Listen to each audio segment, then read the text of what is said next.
ಗರ್ಭ ಅನ್ನೋದು ವರ್ಡ್ ಕೇಳಿರ್ತೀರ, ಸಂಸ್ಕಾರ ಅನ್ನೋದು ಅಂತ ಸಂಸ್ಕಾರ ಹೆಸರು ಕೇಳಿರ್ತೀರ.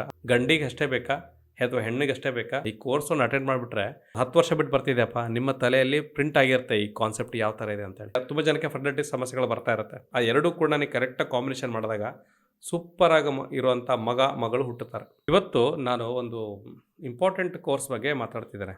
ಪ್ರತಿ ಬಾರಿ ಹೇಳಿದಾಗ ಕೂಡ ಆ ಕೋರ್ಸ್ ಜಾಯ್ನಾಗಿ ಈ ಕೋರ್ಸ್ ಜಾಯ್ನಾಗಿ ಅಂತ ಹೇಳ್ತಾ ಇದ್ವಿ. ಬಟ್ ಇವತ್ತೇನೋ ತುಂಬ ಎಲ್ಲ ಕೋರ್ಸ್ಗಳು ಇಂಪಾರ್ಟೆಂಟೇ. ಬಟ್ ಈ ಕೋರ್ಸ್ ಎದಕ್ಕೆ ಇಂಪಾರ್ಟೆಂಟ್ ಹೇಳಿದರೆ, ಈ ಕೋರ್ಸಲ್ಲಿ ಒಂದು ವಿಚಿತ್ರವಾದ ಸಬ್ಜೆಕ್ಟ್ ಇದೆ.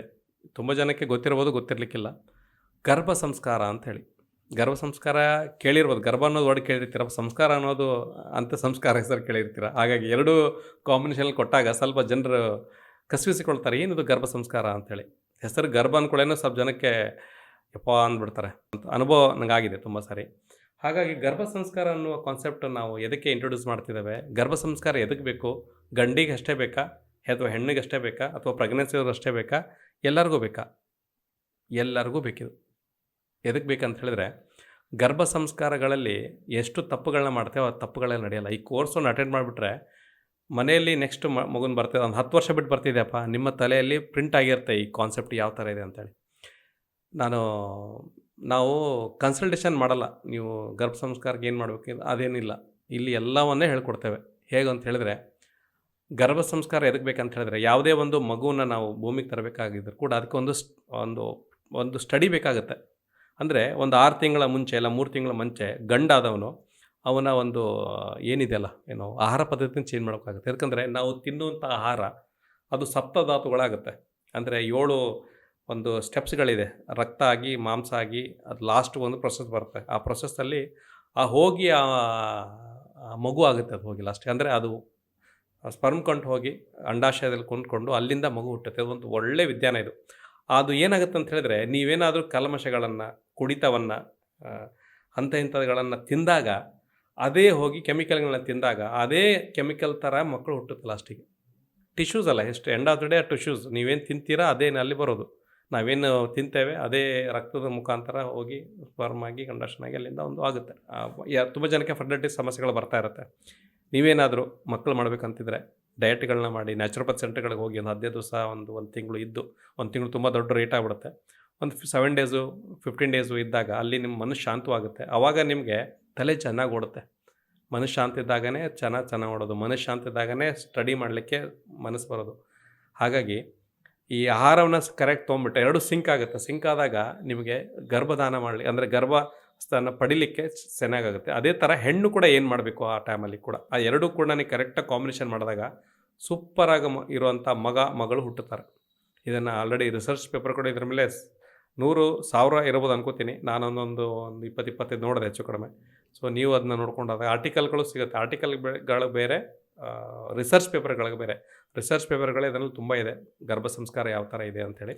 ಇದರಲ್ಲಿ ಏನು ಫಸ್ಟ್ ಬರುತ್ತೆ ಅಂತ ಹೇಳಿದ್ರೆ, ಗರ್ಭ ಸಂಸ್ಕಾರ ಜೀವನದ ಮಲ್ಲಶಿಲ್ಪಕಲೆ ಅಂತ ಹೇಳ್ಬೋದು.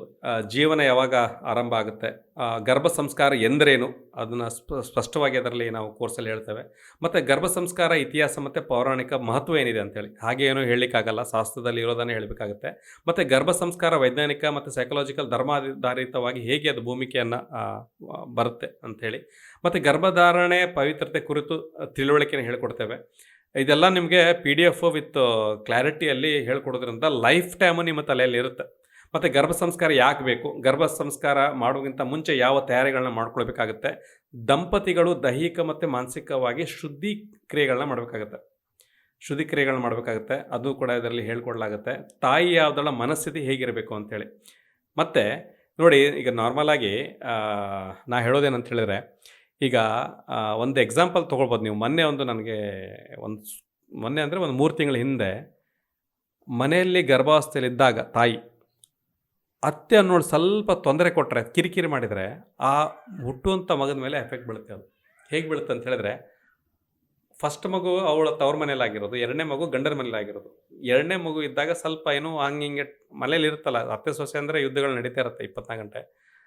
ಆ ಒಂದು ಇದರಲ್ಲಿ ಆದಂಥ ಸನ್ನಿವೇಶಗಳೆಲ್ಲ ಆ ಮಗುವಲ್ಲಿದೆ. ಕಿರಿಕಿರಿ ಜಾಸ್ತಿ ಮಾಡ್ಕೊಳುತ್ತೆ. ಅದೆಲ್ಲ ಹೇಳ್ತಾ ಇದ್ರು ಅವರು. ಆವಾಗ ನನಗೆ ಚೆನ್ನಾಗಿ ಇಟ್ಟಿದ್ರೆ ಅವರು, ಆ 2ನೇ ಮಗುನೂ ಚೆನ್ನಾಗಿ ಬಂದುಬಿಡ್ತಿತ್ತು ಅಂಥೇಳಿ. ಇದೊಂದು ಎಕ್ಸಾಂಪಲ್ ಅಷ್ಟೇ.